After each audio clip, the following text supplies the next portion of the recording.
বছরে বাংলালিংকে প্রতিদিন 20 মিনিটে কথা বললেই কল রেট 1 পয়সা প্রতি সেকেন্ড সারাদিন।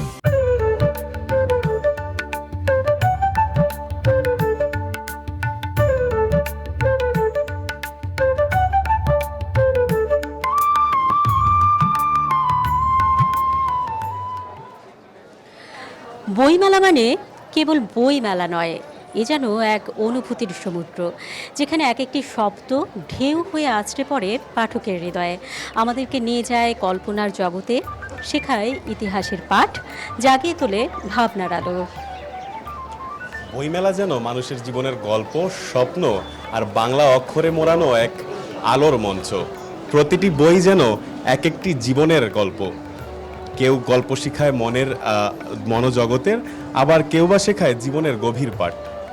দর্শক, বাংলা লিংকের সৌজন্যে বইমেলা প্রতিদিন অনুষ্ঠানে আপনাদের সবাইকে স্বাগত জানাচ্ছি। আমি অন্তরা বিশ্বাস। আমি রিশাদ মাহমুদ অর্ণব। এই বইমেলায় পা রাখলেই যেন মনে হয় শব্দেরা আমাদের হাতছানি দিয়ে ডাকে, রঙিন মলাটে মোড়া সাদা কালো অক্ষরেরা যেন শোনাতে চায় তাদের জীবনের সুখ দুঃখের গল্প। আর এই বইমেলায় পা রাখলে আমরা পাই ঘ্রাণ কাগজ আর কালির, যা আমাদের মনকে আন্দোলিত করে তোলে। কেউ খুঁজে ফিরে ভালোবাসার কবিতা, আবার কেউ নিজেকে ঘুরে ফিরে ইতিহাসের সেই ধুলো ভরা পাতায়। এ যেন গল্প, লেখক আর পাঠকের আর বাংলা শব্দের এক মেলবন্ধন। এই বইমেলায় আজ আমরা যে বিষয় নিয়ে কথা বলতে চাই সেটি হচ্ছে প্রকাশনার সারা বছর। এই বিষয় নিয়ে কথা বলতে দুজন অতিথি আজ আমাদের সঙ্গে রয়েছেন। তবে তার আগে জানাতে চাই গতকালের কথা, কারণ গতকাল ছিল 21শে ফেব্রুয়ারি এবং সেই 21শে ফেব্রুয়ারিকে ঘিরে অগণিত লেখক, পাঠক এবং প্রকাশক এই বইমেলায় পা রেখেছেন। বইমেলা প্রাঙ্গণ পুরো মুখরিত হয়েছিল গতকাল, কারণ অনেকেই শহীদ মিনার থেকে সরাসরি চলে এসেছিলেন এই বইমেলার মাঠে। এবং তারপরে আমরা দেখতে পেয়েছি সবাই মিলে একেবারে এক ধরনের অন্যরকম আনন্দ ও অনুভূতির জগতে একেবারে মিশে গেছে। সেই সাথে আপনাদেরকে জানাতে চাই যে আজকের দিনে গতকাল আমাদের যে 21শে ফেব্রুয়ারি ছিল, সেই 21শে ফেব্রুয়ারির যে ছোঁয়া, সেই ছোঁয়া আসলে আজও রয়েছে। কারণ গতকাল শুক্রবার ছিল, আজ শনিবার, দুদিনই আসলে ছুটির দিন, তাই আজকের দিনকেও অনেকেই বেছে নিয়েছেন এই বইমেলায় আসবার জন্য। সে কারণে আজও লেখক, পাঠক, প্রকাশকের পদচারণায় পুরো মুখর এই বইমেলা। দর্শক, এরই মধ্যে আমাদের সঙ্গে দুজন অতিথি এসে যুক্ত হয়েছেন। আমাদের সঙ্গে রয়েছেন একজন লেখক এবং একজন কবি। আপনাদের দুজনকেই স্বাগত জানাচ্ছি আমাদের এই আয়োজনে। আমাদের সঙ্গে আছেন অনন্যা প্রকাশনের প্রকাশক মনিরুল হক এবং আমাদের সঙ্গে আছেন মাসুদ মুস্তাফিজ। আপনাকে স্বাগত জানাচ্ছি আমাদের এই আয়োজনে। আপনাকেও স্বাগত জানাচ্ছি আমাদের এই আয়োজনে। শুরুতেই জনাব মনিরুল হক, আপনার কাছে আসলে যেটি জানতে চাই, আমরা দেখতে পাই এই বইমেলায় হাজার হাজার বই আসে, যেগুলোর জন্য পাঠক সারা বছর ধরে অপেক্ষা করেন, কিন্তু আপনাদের কাজ তো সারা বছরই চলে। সারা বছর ধরে আপনারা কি করেন? দেখুন, আমরা তো চেষ্টাই করি সারা বছর বই প্রকাশ করার জন্য।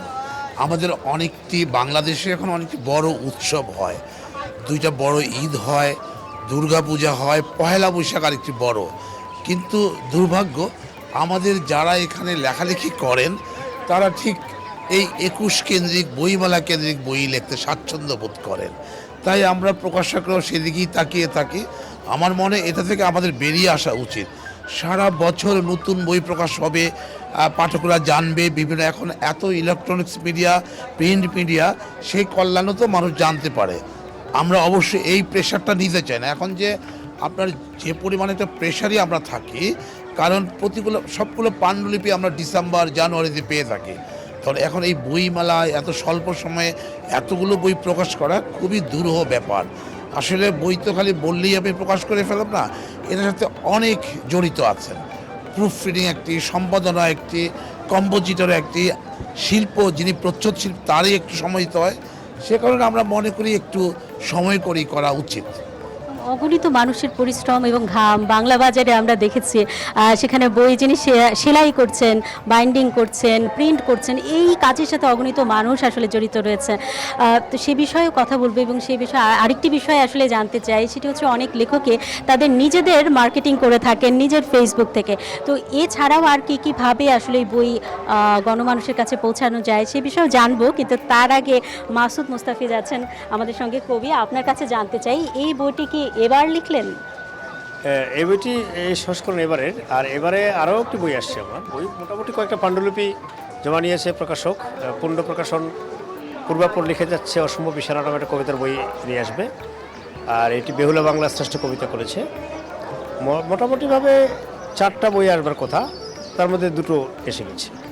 এই যে আপনার 2টো বই এলো, 4টা বই আসার কথা, এখন যদি বলি যে পাঠক জানবে কি করে যে আপনার এই বইগুলো আসছে, কোথা থেকে পাঠক আসলে জানতে পারবে, আর কি করলে ভালো হয় পাঠককে যেন আরও বেশি আমরা জানাতে পারি সেজন্য?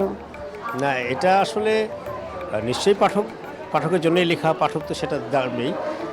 সবচেয়ে বড় এর ভূমিকাটা পালন করতে পারে মিডিয়া, এবং মিডিয়ার নির্ভর এখন একটা সময় আমরা পার করছি। এবার মিডিয়ার মাধ্যমে জানতে পারবে, এবং সেই মিডিয়াটা হতে পারে প্রিন্ট মিডিয়া, হতে পারে ইলেকট্রনিক মিডিয়া, কিন্তু মিডিয়া একটা বড় মাধ্যম। আর এর বাইরে আমরা যারা বিভিন্ন কাগজে লেখালেখি করি, দৈনিকে লিখি, জাতীয় দৈনিক, এদের মাধ্যমে একটা পরিচয় অনেকেরই থাকে। এইভাবেই হয়তো পাঠক কেনে, তবে পাঠক যে নেয় তার না, পাঠক আছে, পাঠক তার লেখাটা ঠিকই খুঁজে নেয়, এবং এখনকার সময়ে পাঠকরা খুঁজে বেড়ায় যে ভালো লেখাটা কোথায় আছে। আমি বিশ্বাস করি যে পাঠক নিশ্চয়ই তার লেখাটি খুঁজে নেবে। অনেক ধন্যবাদ আপনাকে অর্ণব। আসলে পাঠক কিভাবে খুঁজে নেবে বলে আপনার মনে হয় পছন্দের বইটা এই বইমেলা থেকে, এত হাজার হাজার বইয়ের মাঝ থেকে? জি, আমি আসলে মনে করি যে বইমেলায় গতকালকের পর কিন্তু আজকে বলা যায় যে 22 ফেব্রুয়ারি, আজ কিন্তু বইমেলার ঠিক 22 দিন। তাই কিন্তু এর পাশাপাশি কিন্তু সরকারি ছুটির দিনও আজ।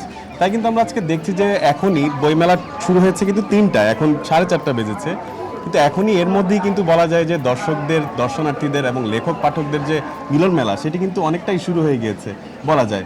আপনার কাছে আসলে কেমন লাগছে আজকে বইমেলা, কেমন হবে এবং কেমন যাচ্ছে মনে হচ্ছে আপনার? আমার কাছে মনে হচ্ছে যে বইমেলা আসলে যতই সময় গড়াচ্ছে ততই জমে উঠছে, এবং 21শে ফেব্রুয়ারির পরেই আসলে বেশি বেচা কেনা হয় বলে আমরা দেখে থাকি। তো জনাব মনিরুল হক, আপনার কাছে আসলে জানতে চাই, এই শেষ দিনগুলোতে আসলে মানে বিক্রিটা কেন বেড়ে যায়, আর শুরুতে কেন একটু ধীর গতিতে আসলে বিক্রিটা হয়? দেখুন, আসলে এই বইমেলাটা তো 1 মাস ব্যাপী। প্রথম 10 দিন আমরা ধরেই নেই পাঠকরা, এবং নতুন বইও আসেনি, কিন্তু যখন 15 তারিখের পরে সব নতুন বই আসা শুরু করে, আমার মনে হয় যা নতুন বই আসবে সব চলে এসছে, আর বাকি নেই। যেমন আমরা আমাদের প্রতিষ্ঠান থেকে আমরা সিদ্ধান্ত নিয়েছি জানুয়ারির 7 তারিখ পরে কোনো পাণ্ডুলিপি গ্রহণ করি না। তারপরেও কিছু করতে হয়, কিছু ইমার্জেন্সি থাকে। আর পাঠকরা দেখুন এই কদিন ঘুরেছে, আমি মনে করি আজকে থেকে যারা প্রকৃত পাঠক ক্রেতা তারা এই কদিন বইগুলো দেখেছেন, আর তারা সিদ্ধান্ত নিয়েছেন। ধরেন বই তো বেরিয়েছে অনেক, সব তো কিনবে না, তার পছন্দের বইটাই তো সে কিনবেন। আজ থেকে এই বাকি 6 দিন যে থাকবে, আরও এই 6 দিনে বেশ বিক্রি হবে, এবং তারা পছন্দের বইটা কিনবেন।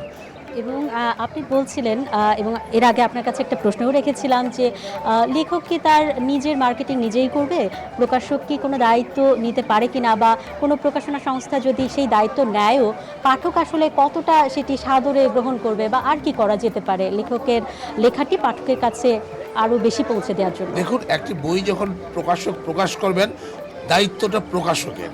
পাঠকের কাছে কীভাবে পৌঁছাতে হবে সেটা কিন্তু একমাত্র প্রকাশকেরই বেশি দায়িত্ব।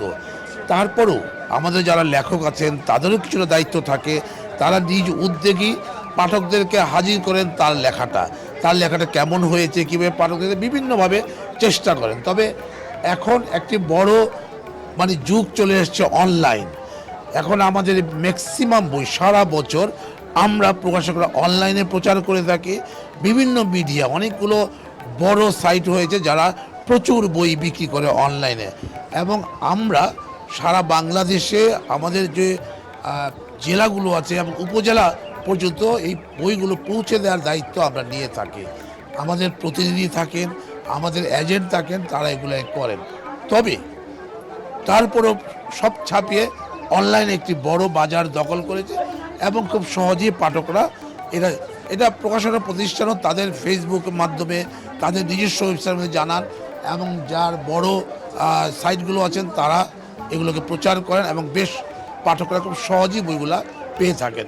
এটা একটি বড় মানে আধুনিক যুগে এখন একটি বড়, সেই পৃথিবীর যে প্রান্তেই থাকো সে বইটা জানতে পারে আমাদেরকে নক করে। জি, অনেক ধন্যবাদ আপনাকে।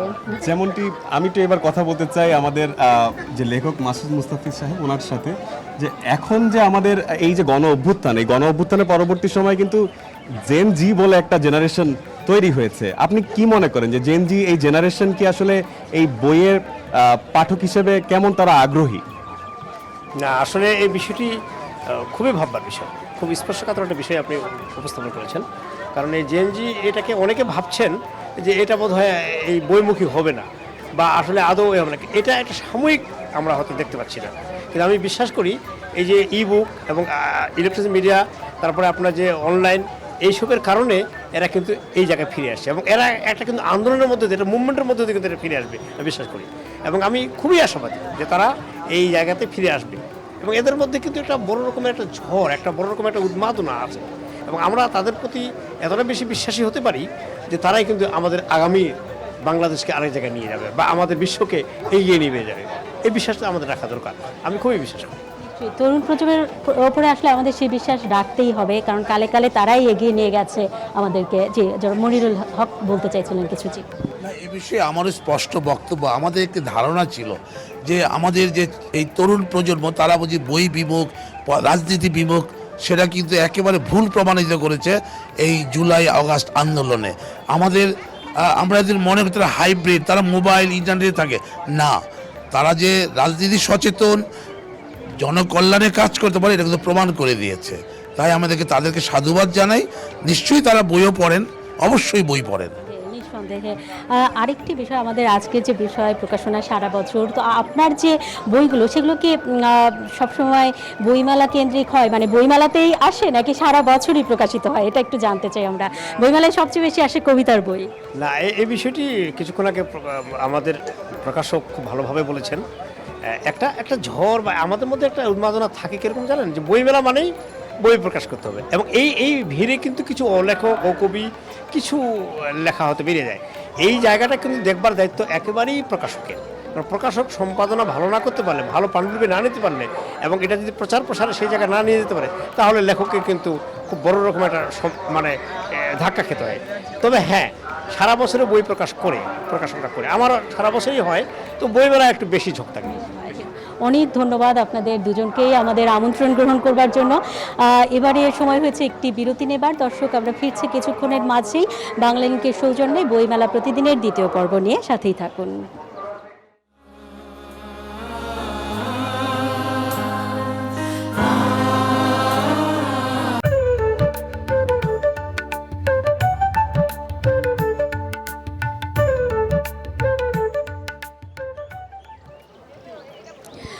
বিরতির পর আবারও স্বাগত। দেখছেন বাংলালিংকের সৌজন্যে বইমেলা প্রতিদিন অনুষ্ঠান। আমাদের আজকের বিষয় প্রকাশনায় সারা বছর, তবে এবারে একটু ভিন্ন গল্প শোনাতে চাই। এই বইমেলায় অনেক দিন এসেছেন নিভিন আহমেদ এবং তার সাথে এসেছে মিতু। আমরা এবার তাদের সঙ্গেই কথা বলতে চাই।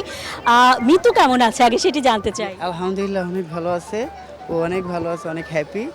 আর আমি ওকে যেখানে নিয়ে যাই, ও আমার সাথে থাকে, অনেক হ্যাপি থাকে। আর ওকে বাসায় তো রাখতে পারি না, আর রাখারও ট্রাই করি না। এই বইমেলায় আপনি কি ধরনের বই পছন্দ করেন? আমি একটু ওই যে সিরিজ টাইপের, যেরকম স্টোরি বা অনেক কিছু শেখার বা জানার চেষ্টা করি, যে অনেক স্টোরি টাইপের, যে যেরকম আমাদের বাইরের দেশে অনেকগুলো বই আছে, তো এই বইগুলো অনেক সময় পাওয়া যায় না, তো এর জন্য বইমেলাতে আসলে এটা পাওয়া যায়, ইজিলি পাবে। মিতু কি বই পড়ে? আপনার পাখির নাম তো মিতু। মিটু, হ্যাঁ অবশ্যই। আমি যখন যাই করি তাই ও আমার সাথে সাথে করে বই পড়লে ও আমার বইয়ের সামনে বসে থাকে, মনে হয় যে ও পড়ে এরকম। আপনাকে এবং মিঠুকে অনেক ধন্যবাদ আমাদের সঙ্গে যুক্ত হবার জন্য। একজন পাখি প্রিয় পাঠকের সঙ্গে আমরা আসলে কথা বলছিলাম, যিনি প্রায়ই আসলে বইমেলা প্রাঙ্গণে চলে আসেন। এবারে একজন লেখকের সঙ্গে কথা বলতে চাই। নাজমা মুনি আছেন আমাদের সঙ্গে। জীবন সায়ান্নে অন্তর্দৃষ্টি এই বইটি তিনি লিখেছেন, সম্ভবত কবিতার বই। কি ধরনের কবিতা আছে আমরা একটু জানতে চাই। জীবন সায়ান্নে অন্তর্দৃষ্টি মূলত শুধুমাত্র একটি কবিতার সংকলন নয়, এখানে রয়েছে জীবন এবং বাস্তবতার একটি সমন্বয় বলতে পারেন। ফেলে আসা শৈশব, প্রেম, বিচ্ছেদ কিংবা নারীর বেড়ে ওঠা, নারীকে আত্মসম্মান ভরে নিজেকে উপরে ওঠা, নারীর যাবতীয় সমস্যা বলে আপনি এই সংকলনে পাবেন। এছাড়াও এখানে রয়েছে ছোটদের জন্য কিছু ছন্দময় ছড়া। আমি আশাবাদী আমি সকল বয়সী পাঠকদের বইটির হৃদয় ছুঁয়ে যাবে আশা করি। অনেক ধন্যবাদ আপনাকে, আমরাও আশাবাদী নিশ্চয়ই এই বইমেলার সকল বই সকল পাঠকের হৃদয় ছুঁয়ে যাক। এবারে আমরা যেতে চাই বইমেলার অন্য প্রান্তে, সেখানে রয়েছেন রিশাদ অর্ণব। অর্ণব, আপনি জানাবেন শিশু প্রহরে আর সকাল থেকে কি হলো? আপনি তো শিশু চত্বরেই রয়েছেন। অর্ণব। ধন্যবাদ অন্তরা, যেমনটি বলছিলেন আমি শিশু চত্বরে আছি এই মুহূর্তে। বইমেলা আসলে শুধু বই কেনার জায়গা নয়, এটি কিন্তু আমাদের ঐতিহ্য ও সংস্কৃতির একটি জায়গা। আমি এই মুহূর্তে যে শিশু চত্বরে আছি, আমি কিন্তু দেখতে পাচ্ছি যে শিশুরা কিন্তু আছে, যে তারা তাদের বাবার সাথে, কেউ আবার তার মার সাথে, সকলে কিন্তু আসছে বই কিনতে। এই মুহূর্তে আসলে আমি একজন কথা বলতে চাই একজন কবিতার গল্পের বই লেখকের সাথে। তার নাম হচ্ছে মুন্নুজান ইসলাম মুন্নি। আপনার বইটির নাম আসলে হৃদয়ের অনুভূতি। আপনি আসলে এই অনুভূতি, হৃদয়ের যে অনুভূতি, এই কি অনুভূতিটি আসলে পাঠকদেরকে বোঝাতে চেয়েছেন? ধন্যবাদ। আসলে হৃদয়ের অনুভূতি কবিতাটা হচ্ছে আমার একক একটি কাব্যগ্রন্থ, যেটা আমি আমার হৃদয়ের সকল অনুভূতিকে আমি অল্প পরিসরে তুলে ধরার চেষ্টা করেছি। তার মধ্যে রয়েছে সামাজিক কিছু অবক্ষয়, রয়েছে পারিবারিক ভালোবাসা, প্রেম প্রীতি, রয়েছে জুলাই আগস্টে টানাপোড়েন একটা গণ অভ্যুত্থান হয়ে গেল, এ নিয়েও আমি কিছু লিখেছি। পারিপার্শ্বিক যে অবস্থা যেগুলি আমার হৃদয়কে নাড়া দিয়েছে, আমি আমার হৃদয়ের প্রায় সব অনুভূতিকে আমি আমার বইয়ে লিপিবদ্ধ করেছি, যার জন্য আমি নামকরণ করেছি হৃদয়ের অনুভূতি। যেহেতু জুলাই আগস্ট গণ অভ্যুত্থান এবারের একটি বড় ব্যাপার, তো আপনি আসলে জুলাই আগস্টের গণ অভ্যুত্থান নিয়ে কোন ব্যাপারটি আসলে আপনার এই হৃদয়ের অনুভূতি কবিতার বইয়ে তুলে ধরতে চেয়েছেন? আসলে হৃদয়ের অনুভূতি কবিতার মধ্যে আমি জুলাই আগস্টের যে থিমটা লিখেছি সেটা হচ্ছে, আমি যেটা না বললেই নয়, আমার ভাইয়ের ছেলে সাদ নামের, ও হচ্ছে শহীদ হয়েছে এই জুলাইয়ে শহীদ হয়েছে। ওর মাথায় গুলি লেগেছিল, যা আমার হৃদয়কে ক্ষত বিক্ষত করে দিয়েছে।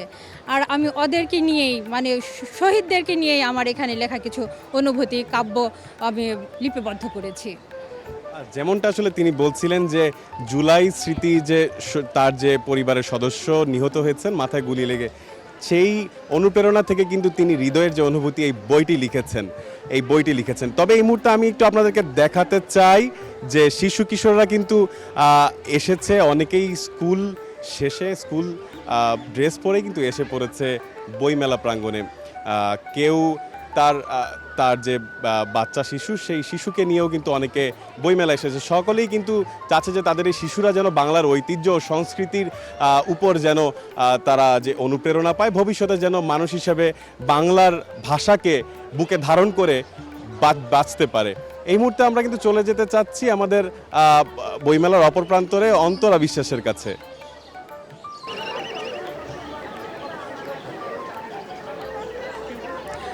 অর্ণব, আপনাকে ধন্যবাদ। আপনার মাধ্যমে আসলে সেখানকার বইয়ের খবর শুনতে পাচ্ছিলাম। আসলে জুলাই শহীদ স্মৃতি ফাউন্ডেশন, সেটির একটা স্টলও রয়েছে এই বইমেলায়, অগণিত বইও সেখানে রয়েছে এই জুলাই অভ্যুত্থানকে ঘিরে। সেই বইগুলোও আসলে অনেক পাঠকপ্রিয়তা পাচ্ছে, অনেকেই আগ্রহ দেখাচ্ছেন এই বইগুলোর প্রতি, বিশেষ করে তরুণ প্রজন্মের সদস্যরা। তো এই বইমেলার আসলে এবারের প্রতিপাদ্যতেও রয়েছে এই জুলাই অভ্যুত্থানের বিষয়টি। দর্শক, আজকের মতো শেষ করছি বাংলা লিংকের সৌজন্যে বইমেলা প্রতিদিন। আগামীকাল একই সময়ে আবারও দেখা হবে এই আয়োজন নিয়ে। দর্শক, সে পর্যন্ত সবাই ভালো থাকুন, সুস্থ থাকুন।